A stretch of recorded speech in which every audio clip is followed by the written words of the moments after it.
What's up, guys? I am talking about a topic that I had covered on a previous video, and that was Hayden Deegan moving up to the 450 class, and the assumption that I had that although it was not yet officially announced that it was very likely he was going to move up for the outdoor season this year, 2025. However, there were some comments that were actually suggesting that that is not the case, that he's going to finish out his 250 career in the outdoors, then do obviously the super motocross playoffs, and then move up to 450 for supercross in 2026. So first things first is there is no official announcement. We don't know. Hayden has not mentioned one way or the other what he's going to do. So right now, all we have is theories. Daniel Blair, who I'm sure you guys are obviously well familiar with, very respected, very influential in the industry. He did mention on, I believe, one of his podcasts or videos that he believed Hayden Deegan was going to be moving up for the 2025 450 outdoor season.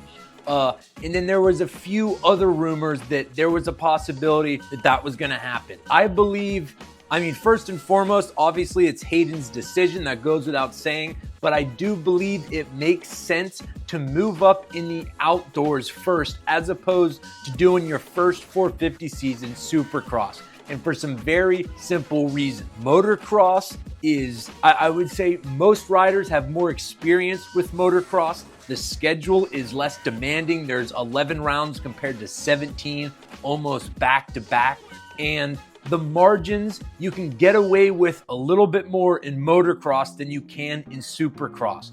I believe doing what Jet Lawrence did, which is do his 250, I assume West, and then moving out for the outdoors in 2023 is a good approach. It allows you to get some time on the bigger bike in the class, get familiar with it and not be under the bright lights of supercross, because in this sport, as we all know, whether we like it or dislike it, supercross is the big show. We love motocross. It's a big part of the sport. Supercross is really what generates the buzz, the revenue, and the excitement. And so that's really the priority. So bumping up the 450 outdoors for Hayden, I believe, would make sense. It would give him some time to get used to the bike, used to the riders. There's going to be a little bit less pressure because I do believe his first year and first season on the big bike, there's going to be some time that it's going to take to adjust to it. But if I was in his corner and he was ready to bump up, obviously you don't want to do it prematurely, but if he's ready to go, I would definitely pull the trigger,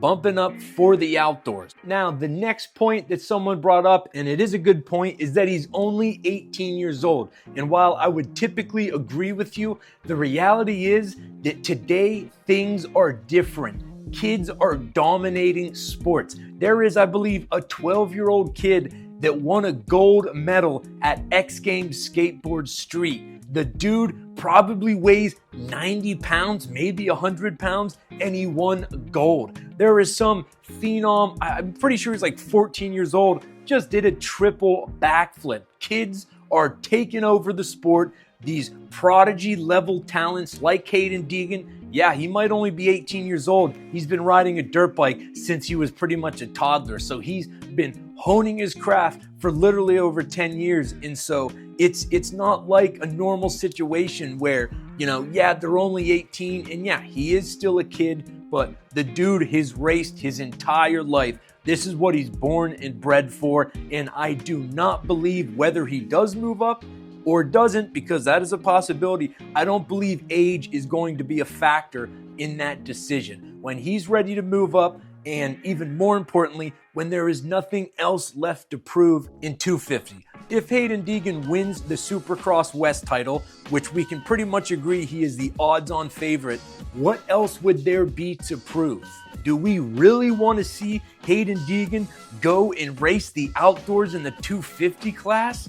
He dominated that class last year. He goes and even outperforms the already amazing season in the Super Motocross playoffs. He won all but essentially one race. And let's say if he does win the Supercross West Coast Series, what else would there be left to prove? Every time you race, you are risking something. And so, in my opinion, if there is no longer a carrot being dangled, what's the point? What's the point of going out there and risking it and taking those chances? This is a dangerous sport. And as far as I'm concerned, if you're going to take those chances, it's got to be worth it. And in my opinion, if Hayden was to win this Supercross title, I mean, you guys tell me, would you be interested in tuning in for the 250 Outdoors to see Hayden Deegan just clown these dudes? I know I wouldn't be as excited as I would be if he was moving up. It's like, we've been there, we've done that. He's proven that he is a different level. It's time to move up to the big boy,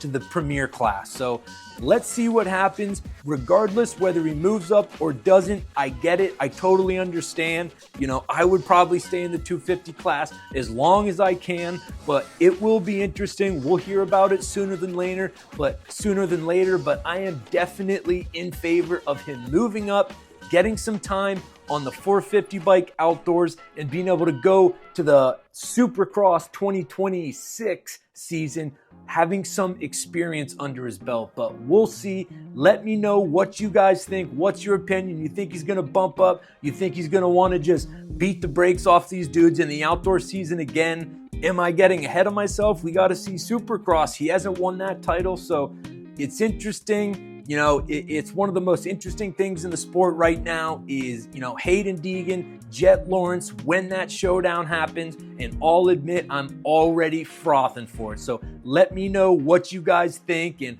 we'll see what happens.